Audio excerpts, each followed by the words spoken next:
Supreme court की अंतरिम रोक के बाद उत्तर प्रदेश की कांवड़ यात्रा पथ से सबने अपने अपने नेम प्लेट्स को हटा लिया। अखिलेश यादव और अभिषेक मनु सिंघवी सहित विपक्षी दलों के नेताओं की बाँचें खिल गईं, ये सोचकर कि वो जो चाहते थे वो कर दिया। सियासी तौर पर इस फैसले को योगी आदित्यनाथ की हार के तौर पर प्रचारित किया गया, लेकिन उत्तर प्रदेश में खासतौर से मुजफ्फरनगर में सुप्रीम कोर्ट के आदेश को किनारे लगाकर ऐसा नया तरीका खोज निकाला गया जिस पर सुप्रीम कोर्ट भी रोक नहीं लगा सकता। असल में कांवड़ यात्रा के दौरान होटल्स, ढाबा, टी स्टॉल और दुकानों पर नेम प्लेट लगाए जाने की मांग उठाए जाने वाले मुजफ्फरनगर जनपद के स्थित योग साधना आश्रम के महंत स्वामी यशवीर महाराज एक बार फिर अपनी अनोखी अपील को लेकर चर्चाओं में हैं। भले ही नेम प्लेट विवाद पर सुप्रीम कोर्ट की अंतरिम रोक के बाद यहाँ विशेष समुदाय के छोटे बड़े बहुत से दुकानदारों ने अपनी अपनी दुकानों से नेम प्लेट हटाकर एक बार फिर से पहले की तरह अपना कारोबार शुरू कर दिया है। वहीं स्वामी यशवीर महाराज ने सुप्रीम कोर्ट के आदेश को दरकिनार करते हुए एक अनोखे अभियान की शुरुआत की। उन्होंने सभी सनातनी व्यापारियों से अपील की है कि सभी छोटे बड़े दुकानदार अपने प्रतिष्ठानों पर ओम लिखा भगवा झंडा और भगवान विष्णु के अवतार वाराह की मूर्ति लगाएं। यशवीर महाराज ने इस अभियान को शुरू करते हुए मुजफ्फरनगर के सभी कांवड़ मार्गों पर स्थित होटल, ढाबों और फल जूस की ठेली लगाने वाले हिंदू दुकानदारों के पास जाकर उन्हें भगवान वाराह की तस्वीर भेंट करते हुए इस अभियान को तेज करने की बात कही। इस दौरान स्वामी यशवीर महाराज ने कहा कि देखिए, सुप्रीम कोर्ट का जो नेम प्लेट के ऊपर अंतरिम आदेश आया है वो तो आ गया, लेकिन हमारा जो हिंदू समाज है जो इसके लिए भी बाध्य नहीं है।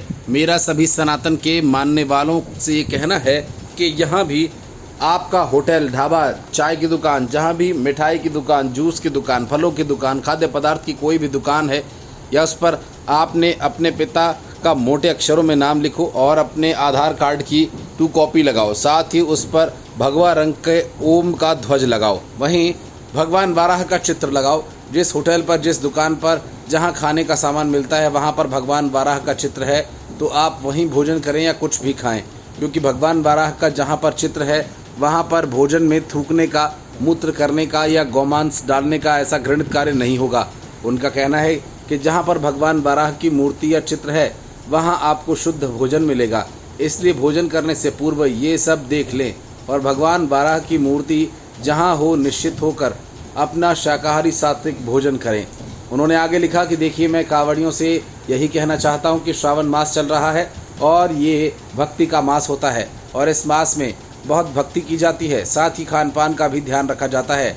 या ये कहिए कि अभक्ष्य पदार्थ कोई खा नहीं सकता है, बल्कि जो तामसिक आहार होता है, लहसुन प्याज, उसका भी सेवन नहीं किया जाता। तो सभी कांवड़ लाने वाले भक्तों से मेरा ये निवेदन है कि आपकी जो कांवड़ लाते समय भक्ति होती है उसे भक्ति में कोई बाधा ना आए, इसलिए यहाँ भी आप लोग भोजन करें या फल खाएं, जूस या चाय पिएं, वहाँ पर देख लें कि मोटे अक्षरों में नाम है एवं ओम का ध्वज लगा हुआ है।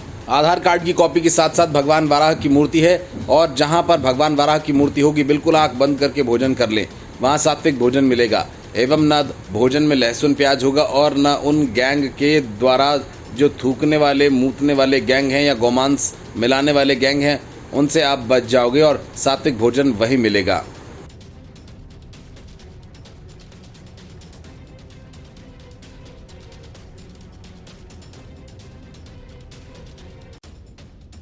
शंभू बॉर्डर खुलेगा और टैंक के रूप में तैयार किए गए ट्रैक्टर पर सवार होकर कथित किसान दिल्ली आएंगे और एक बार फिर 15 अगस्त को हंगामा करेंगे।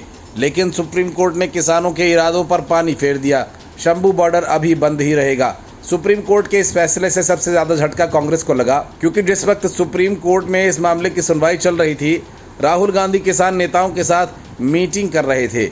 उस मीटिंग में तय हुआ कि किसान दिल्ली की तरफ कूच करना जारी रखेंगे और संसद में कांग्रेस के सांसद हुड़दंग मचाएंगे। इस मीटिंग में चरणजीत सिंह चन्नी, सुखजिंदर सिंह रंधावा, गुरजीत सिंह औजला, धर्मवीर भारती, दीपेंद्र हुड्डा जैसे कांग्रेसी नेता भी मौजूद थे। मीटिंग में वे सारे किसान नेता मौजूद थे जिन्होंने शंभू बॉर्डर पर करीब 200 दिनों से डेरा डाला हुआ है। सुप्रीम कोर्ट में सुनवाई के फैसले को सुप्रीम कोर्ट में चुनौती दी गई। पंजाब हरियाणा हाई कोर्ट ने 1 सप्ताह में नेशनल हाईवे 1 पर शंभू बॉर्डर को खुलवाने का आदेश किया था। इस आदेश की मियाद 24 जून को पूरी हो गई। कानून व्यवस्था का हवाला देकर हरियाणा सरकार ने इस आदेश को सुप्रीम कोर्ट में चुनौती दी। शंभू बॉर्डर खोलने के पंजाब हरियाणा हाई कोर्ट के फैसले के खिलाफ दायर हरियाणा सरकार की याचिका पर सुप्रीम कोर्ट में हरियाणा सरकार की तरफ से एसजी तुषार मेहता पेश हुए। हरियाणा सरकार की ओर से एसजी तुषार मेहता ने कहा कि हमें लोगों की असुविधा का ध्यान रखना है। लेकिन बॉर्डर के दूसरी तरफ 500 ट्रैक्टर ट्रॉली बख्तरबंद के रूप में मौजूद हैं। हरियाणा सरकार की तरफ से तुषार मेहता ने आगे कहा कि जनता की परेशानियों को लेकर हम भी चिंतित हैं, लेकिन ट्रैक्टर ट्रॉली है जो पंजाब से दिल्ली की तरफ जाना चाहती है। सुप्रीम कोर्ट ने कहा कि अगर वो बिना ट्रैक्टर के दिल्ली आना चाहते हैं तो आपने क्या उनसे बात करने की कोशिश की? क्या आपने उनका भरोसा जीतने की कोशिश की? अगर आप मंत्री भेजते हैं बात करने को तो वे समझेंगे कि सरकार का पक्ष रख रहे हैं, किसी दूसरे को भेजने की क्यों नहीं सोच रहे। सुप्रीम कोर्ट ने आगे कहा कि कोई कृषि एक्सपर्ट पंजाब या हरियाणा का भेज सकते हैं। इस पर एसजी तुषार मेहता ने कहा कि इसके बारे में अदालत को सूचित करेंगे, हम इस सुझाव को सरकार के सामने रखेंगे। इस पर अदालत ने कहा कि आपको एक ऐसा व्यक्ति भेजना होगा जो दोनों तरफ से हो। आप नेशनल हाईवे को कब तक बंद करके रख सकते हैं? इस पर तुषार मेहता ने कहा, लेकिन कोई नेशनल हाईवे पर ट्रैक्टर ट्रॉली की इजाज़त नहीं दे सकते। तुषार मेहता ने कहा कि हम उनके रेजिडेंट पार्ट पर चिंतित नहीं हैं कि उन्होंने एसी लगा रखा है, गाड़ियों में है, उस बात से चिंतित हैं कि टैंक के रूप में उन्होंने जो गाड़ियों को बनाया है वो चिंता का विषय है। पंजाब सरकार की तरफ से कहा गया कि बॉर्डर सील करने से पंजाब को आर्थिक नुकसान हो रहा है। इस पर सुप्रीम कोर्ट ने कहा कि हम एक कमेटी का गठन क्यों न कर दें जो प्रदर्शनकारी किसानों से बात करें। हम यहाँ पंजाब और हरियाणा के बीच विवाद को नहीं सुनना चाहते। इसके बाद सुप्रीम कोर्ट ने आदेश में कहा कि एक स्वतंत्र कमेटी बने जिसमें राज्य सरकार के लोग और कृषि एक्सपर्ट्स हों। पंजाब और हरियाणा कोर्ट को नाम सुझाए जो इस कमेटी के सदस्य हों। सुप्रीम कोर्ट ने 1 हफ्ते में दोनों सरकार से नाम मांगे। सुप्रीम कोर्ट ने शंभू बॉर्डर पर फिलहाल यथास्थिति बरकरार रखने को कहा। सुप्रीम कोर्ट ने कहा कि 1 हफ्ते के बाद मामले की सुनवाई करेंगे। Bureau report, news of India. भले ही लोकसभा चुनाव में इंडी गठबंधन बीजेपी जितनी सीटें न जीत पाई, कांग्रेस दहाई के अंकों को पार न कर सकी, लेकिन कांग्रेस सहित तमाम इंडी गठबंधन के दलों को इस बात का भ्रम है कि एनडीए की सरकार बहुत कमजोर है। फिलहाल इसी मुकालते में कांग्रेस है, टीएमसी है और बाकी सारे विपक्षी दल। इस बात की एक झलक लोकसभा में भी देखने को मिली जब ममता बनर्जी के भतीजे अभिषेक बनर्जी की क्लास स्पीकर ओम बिरला ने लगा दी। केंद्रीय बजट 2024 की चर्चा के दौरान तृणमूल कांग्रेस के सांसद अभिषेक बनर्जी और लोकसभा स्पीकर ओम बिरला में तीखी नोकझोंक देखने को मिली। दरअसल टीएमसी सांसद अभिषेक बनर्जी ने चर्चा के दौरान दावा किया कि सदन में 3 कृषि कानूनों पर चर्चा नहीं की जिन्हें बाद में वापस ले लिया गया था। अभिषेक बनर्जी के दावे पर लोकसभा स्पीकर ओम बिरला ने आपत्ति जताई और कहा कि इस सदन में 3 कृषि कानूनों पर करीब 5.5 घंटे तक चर्चा हुई। बिरला के दावे पर अभिषेक ने जोर देकर कहा कि चर्चा नहीं हुई तो स्पीकर बोले कि जब अध्यक्ष बोलते हैं तो सही ही बोलते हैं और आपको रिकॉर्ड देखना चाहिए। तृणमूल कांग्रेस के सांसद अभिषेक बनर्जी ने लोकसभा में कहा कि कृषि विधेयकों को किसान संगठनों या विपक्षी दलों के परामर्श के बिना ही पारित कर दिया गया। अभिषेक बनर्जी के आरोपों पर स्पीकर ओम बिरला ने कहा कि आपको खुद को सही करने की जरूरत है। चर्चा के दौरान अभिषेक बनर्जी ने 2016 में की गई नोटबंदी का जिक्र किया, जिस पर स्पीकर ओम बिरला ने कहा कि माननीय सदस्य आप वर्तमान बजट पर बात करें क्योंकि 2016 के बाद तो काफ़ी समय निकल गया। इसके बाद अभिषेक बनर्जी ने कहा कि कोई पूर्व प्रधानमंत्री जवाहरलाल नेहरू की बात बोलेगा तो आप कुछ नहीं कहेंगे और मैं 2016 की नोटबंदी की बात कर रहा हूं तो आप कह रहे हैं कि वर्तमान बजट पर बोलिए। अभिषेक बनर्जी बोले ये पक्षपात नहीं चलेगा क्योंकि जब कोई इमरजेंसी के मुद्दे को उठाता है तो आप चुप रहते हैं। लोकसभा में टीएमसी सांसद अभिषेक बनर्जी ने बजट पर निशाना साधा। उन्होंने कहा कि अगर मैं बजट को एक लाइन में समझाऊं तो इसे मैं बिना किसी विजन वाला बजट कहूंगा। उन्होंने आरोप लगाते हुए कहा कि बीजेपी ने अपने सहयोगी दलों को खुश करने के लिए बजट पेश किया, न कि देश के 140 करोड़ लोगों के लिए। इस बजट में 140 करोड़ लोगों को भी उम्मीदों को नजरअंदाज करके सिर्फ 2 सहयोगियों के विश्वास को जीतने की कोशिश हुई।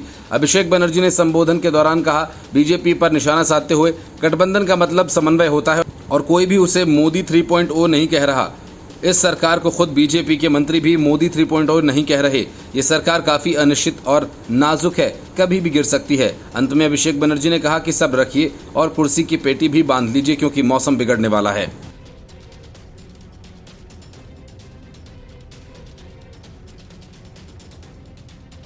Bureau report, news of India. Modi 3.0 का पहला बजट वित्त मंत्री निर्मला सीतारमण द्वारा पेश किए जाने के बाद विपक्षी इंडी गठबंधन में कोहराम मच गया। वजह ये कि इस बजट ने एक तरफ जहां कांग्रेस और केजरीवाल से उनका चुनावी मुद्दा ही छीन लिया, तो दूसरी तरफ बजट में देश के हर तबके के लिए काफी कुछ है। फर्क बस इतना कि किसी को काफी ज्यादा मिला तो किसी को कुछ। बावजूद इसके इस बजट से किसान से लेकर युवा तक, पिछड़े से लेकर महिला तक सभी संतुष्ट हैं। यही वजह है कि एनडीए सहयोगी दल इस बजट को ऐतिहासिक बजट बताते हुए कह रहे हैं कि इसी से विकसित भारत की आधारशिला बनेगी। लेकिन विपक्षी इंडी गठबंधन के दलों ने इसे जनता से धोखा और कुर्सी बचाने का बजट करार दिया। इंडी गठबंधन बजट के विरोध को लेकर जहां एकजुट दिख रहा है, वहीं बजट के विरोध में आगे की लड़ाई पर गठबंधन में विभाजन दिखाई दे रहा है। तमिलनाडु के मुख्यमंत्री और डीएमके नेता एमके स्टालिन ने बजट के विरोध में नीति आयोग की बैठक का बहिष्कार करने का ऐलान कर दिया। डीएमके के साथ कांग्रेस और आम आदमी पार्टी ने भी साफ कर दिया कि उनके मुख्यमंत्री भी 27 जुलाई को होने वाली नीति आयोग की बैठक में शामिल नहीं होंगे। झारखंड के मुख्यमंत्री और जेएमएम नेता हेमंत सोरेन ने भी नीति आयोग की बैठक में शामिल न होने की संभावनाएं जताई हैं। दरअसल केंद्रीय बजट में राज्यों की हकमारी और भेदभाव का आरोप लगाया गया। इंडी गठबंधन ने मोदी सरकार के खिलाफ मोर्चा खोल दिया। इसके बाद नीति आयोग की बैठक का बहिष्कार करने का भी फैसला लिया गया। लेकिन इस मुहिम के शुरू होने से पहले ही ममता बनर्जी ने अलग लाइन लेकर एक बार फिर इंडी गठबंधन को झटका दिया है। तृणमूल कांग्रेस प्रमुख और पश्चिम बंगाल की मुख्यमंत्री ममता बनर्जी ने साफ कर दिया कि वो नीति आयोग की बैठक में शामिल होंगी। वो नीति आयोग की बैठक से एक दिन पहले ही राष्ट्रीय राजधानी दिल्ली पहुंच जाएंगी। हालांकि टीएमसी नेता कांग्रेस प्रमुख मल्लिकार्जुन खड़गे के घर पहुंची इंडी गठबंधन की बैठक में शामिल हुए, लेकिन यहां समाजवादी पार्टी ने इंडी गठबंधन की टेंशन बढ़ा दी। खड़गे के घर हुई बैठक में समाजवादी पार्टी का कोई नेता शामिल नहीं हुआ। इससे भी गठबंधन को लेकर संशय के बादल मंडराते दिख रहे हैं। यहां कांग्रेस और इंडी गठबंधन के लिए चिंता की बात इसलिए भी है क्योंकि ममता बनर्जी और अखिलेश यादव कई मोर्चे पर साथ दिखाई दिए हैं। इन दोनों की मुलाकात हाल ही में मुंबई में हुई थी, जिसके बाद अखिलेश यादव ममता बनर्जी के बुलावे पर बंगाल में शहीद रैली में शामिल भी हुए थे। दरअसल तृणमूल कांग्रेस और समाजवादी पार्टी के दो बड़े राजनीतिक दल हैं जिन्होंने लोकसभा चुनाव में अपने बूते अपने अपने राज्यों में बेहतरीन प्रदर्शन किया, और यही दो दल इंडी गठबंधन की बाह मरोड़ने की ताकत भी रखते हैं। ममता बनर्जी लोकसभा चुनाव में एक बार फिर ऐसा कर चुकी हैं और अब बजट के खिलाफ नीति आयोग की बैठक के बहिष्कार के इंडी गठबंधन के प्लान को भी ये दल पलीता लगाते हुए दिखाई दे रहे हैं। ऐसे में राजनीतिक गलियारों में एक और सवाल उठने लगा कि क्या इंडी गठबंधन में दरार पड़ने लगी है या ये महज क्षेत्रीय दलों के निजी हितों का टकराव है।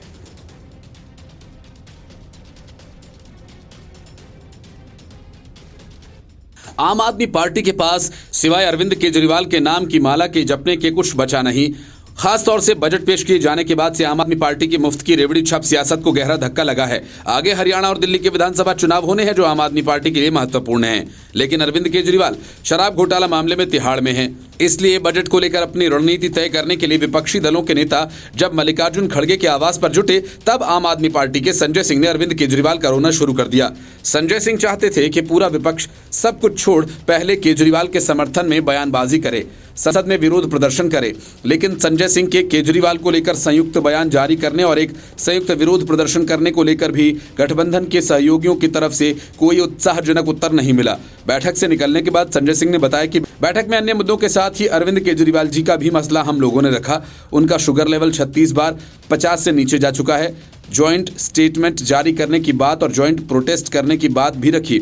इस पर आगे फैसला होगा। सूत्रों का कहना है कि कांग्रेस को आम आदमी पार्टी का ये प्रस्ताव पसंद न आया। वजह यह कि आम आदमी पार्टी से कांग्रेस का गठबंधन अब टूट चुका है। दोनों पार्टियां हरियाणा और दिल्ली में आमने सामने होंगी। ऐसे में कांग्रेस आम आदमी पार्टी के साथ एक मंच पर दिखना नहीं चाहती, और अगर कांग्रेस ने ऐसा किया तो उसका नुकसान कांग्रेस को चुनाव में उठाना होगा। हालांकि कांग्रेस को मनाने के लिए संजय सिंह ने काफी जोर लगाया, लेकिन बात बनी नहीं। संजय सिंह चाहते थे कि केजरीवाल को मेडिकल ग्राउंड पर जमानत दिलवाने के लिए हेल्थ रिपोर्ट को लेकर जो बात आम आदमी पार्टी के नेता फैला रहे हैं, वही बातें पूरा विपक्ष करे। लेकिन कांग्रेस आम आदमी पार्टी की इस सियासत में शामिल नहीं होना चाहती। इस बैठक में खड़गे के अलावा लोकसभा में नेता प्रतिपक्ष राहुल गांधी, राज्यसभा में कांग्रेस के उपनेता प्रमोद तिवारी, पार्टी महासचिव जयराम रमेश और केसी वेणुगोपाल, शरद पवार, द्रमुक नेता टीआर बालू, शिवसेना यूबीटी के सांसद संजय राउत, तृणमूल कांग्रेस के नेता डेरेक ओब्रायन और कल्याण बनर्जी, आम आदमी पार्टी के सांसद संजय सिंह, राघव चड्ढा और कई अन्य दलों के नेता शामिल हुए। इस बैठक में नीति आयोग की बैठक का बहिष्कार करने के मुद्दे पर अखिलेश यादव और ममता बनर्जी ने किनारा कर लिया। अलबत्ता बजट का विरोध करने के लिए वे तैयार हो गए। लेकिन नीति आयोग की बैठक में ममता बनर्जी शामिल होंगी, जो एक तरह से इंडी गठबंधन की एकता के लिए बड़ा झटका है।